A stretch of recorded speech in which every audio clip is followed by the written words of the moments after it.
It is universally acknowledged that any bored woman is going to pick up the book Pride and Prejudice, if not a movie rendition, and dream of Mr. Darcy. You can fill the library with as many books as you like, and you have a library?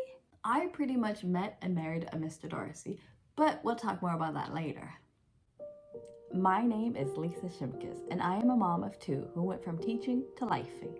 I enjoy writing, reading, crafting, and learning. My channel is here to help you learn and grow through the use of books and writing, and to help you make your writing dreams come true. Hello my lovelies, welcome to aWritersCorner. Today we are going to do a book review. Today's book is Pride and Prejudice by Jane Austen. And why?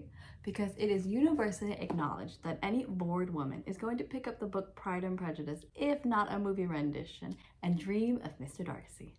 Now, I personally love the 1995 BBC adaptation of said book. However, I didn't pick it up until recently. Even then, I got to like chapter 11 or so. I think that's the part where Lizzy is staying at Netherfield Park because her sister Jane is there, being nursed back to health, and everyone's just kind of doing their own thing, either playing cards, gambling, reading, writing. It was a very boring chapter.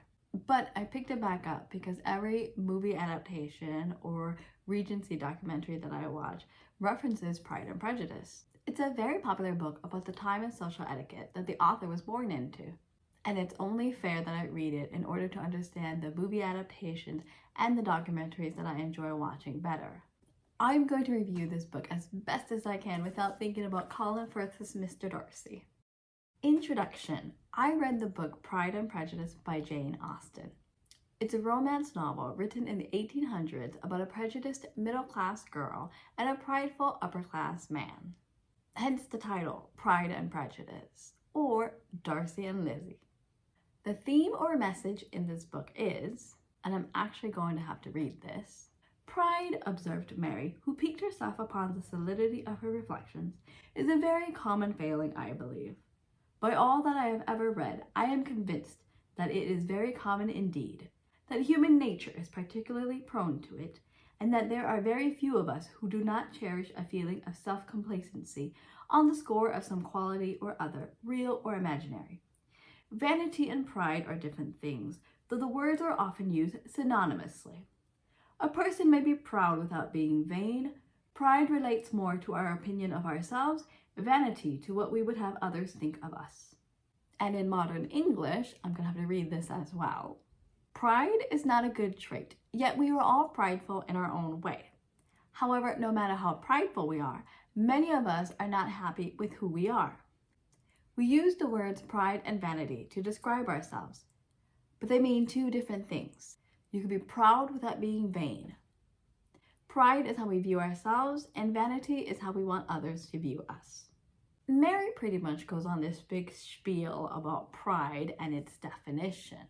What she's trying to convey is that we let pride blind us, and therefore we cannot see the truth or reality before us. Mr. Darcy is extremely prideful at the beginning of the novel, which makes it really hard for him to have a relationship with others. And Lizzy herself is prejudiced. This means that she makes opinions about other people first without getting to know them.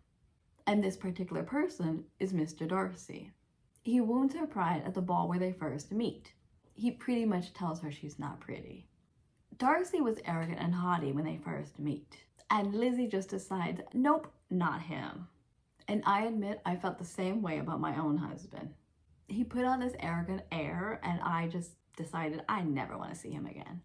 Circumstances brought us back together, and he had to make a better impression on me. Same thing Darcy had to do with Lizzy. I pretty much met and married a Mr. Darcy, but we'll talk more about that later. Do I recommend this book? Yes, in many ways. 1. The book is filled with history. If you're a history nerd like myself, I highly recommend it. Austen pours her reality into her novel.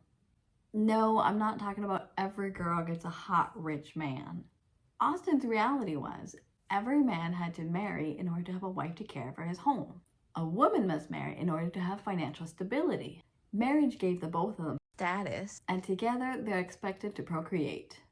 Love and romance wasn't something you searched for during Austen's time. Everybody had a role to play. Our heroine, Elizabeth or Lizzy Bennet, was expected to charm any man at all social gatherings, using whatever skills and talents that she has. The most obvious being her ability to socialize and dance. And you're probably going, what? During Austen's time, you had to have some form of money or wealth in order to take part in social gatherings, i.e. balls and dances.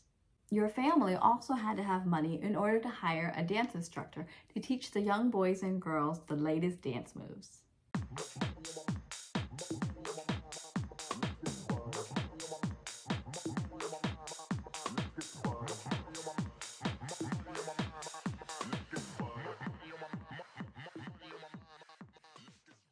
And two very obvious things are apparent here.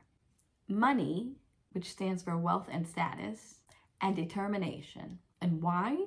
Because no man or mother-in-law wants a lazy woman to run the household. 2. I credit Jane Austen for creating the romance novels we esteem to write today. Let me explain. During Austen's time, the social norms were very strict. You had to stay within your own boundaries. That means the rich stayed with the rich, the poor remained with the poor. Austen, however, played with this social expectation by allowing the heroine to connect with one particular wealthy man, Mr. Darcy. And this is what makes her work not only fictional, but romantic.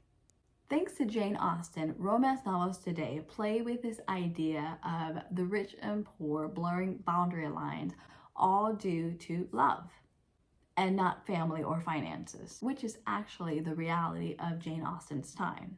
If we look at the actuality of Jane Austen's time, here's how Lizzy's life should have turned out. My dear Miss Elizabeth, you must know why I have asked to speak with you alone.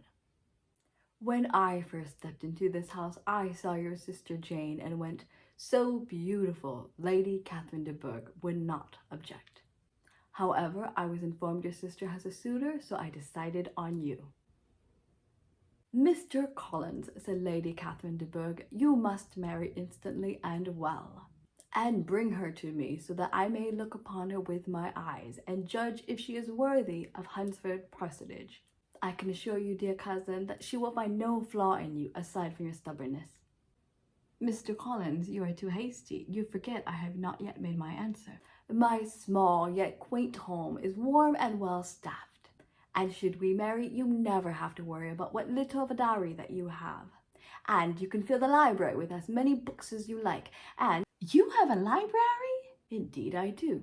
However, I'm rather embarrassed to say that I have not the time to see that its shelves be filled and its space be used to its full potential. Yes, Mr. Collins, I will marry you.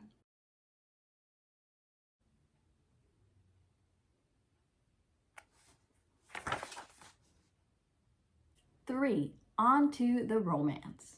What I love about Pride and Prejudice is the amount of time that Jane Austen gives her heroine and her hero in order to connect. They don't fall in love in 3 days. They don't fall in love in a summer. It actually takes them a year or two. And they don't even like each other in the beginning. Which tells us one big thing. Love takes time. Today, we rush into love. Many of us have childhood traumas that aid us in clinging to the first person who likes us, and then we expect them to marry us and give us our happily ever after. And guess what? No one can make you happy. Only you can make yourself happy.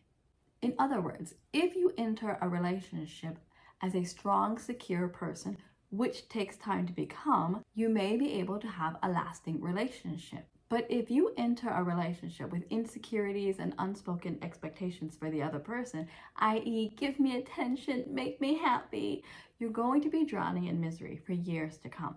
Jane Austen made sure that both of the characters were secure in themselves before taking on the responsibilities that come with marriage. It's a very smart modern thing to do. I do not object. 4. As much as I love Mr. Darcy, he is the epitome of the type of person you do not want to marry. And here's why. Fitzwilliam Darcy, that's his full name by the way, Darcy is just his family name, is very closed off and arrogant. The only people who know him are those who have been with him for a long time, i.e. those who have a long history with him. Other than that, he doesn't trust easily and he doesn't converse easily. In short, he's got some childhood traumas he has yet to face, and you don't want to be dealing with that. And you dreamers may think, well, I can break his tough exterior. No, you can't. Trust me. Take this from someone who married a Mr. Darcy, and others who found themselves married to a brick wall who only thinks about themselves. Not only do you find yourself questioning why it is your Mr. or Mrs. Darcy won't communicate with you, but they won't care about you either. Their only concern is themselves, and you are left alone and heartbroken. And if you're going, then Lysa, how did you do it? Honestly, I left my husband. I took our children and I left him. Only once reality hit my husband in the face that he's not this great, awesome super god whose talents have yet to be noticed, because if he was, I wouldn't have left him, right? Did he start changing? And some days he's still a brick wall. Although he's finally making changes in connecting with me and the kids and communicating with us, it's still a very slow process. And I wish it didn't take 6 years to get to this point. According to John Gottman, for every one negative thing said or done in your relationship, it takes 5 positive ones to make up for the damage. Again, that's a 1-to-5 ratio. This means the other person going out to buy you one gift or one little thing to make up for what they said or did the other night does not equate. And this is how relationships silently fall apart. It's very heartbreaking to be with somebody who puts on this tough exterior and says hurtful things to you, all to protect their pride and ego. You find yourself crying alone, rejected by your own partner. You cry yourself to sleep while they're in another part of the house, stroking that pride and ego, if not their manhood.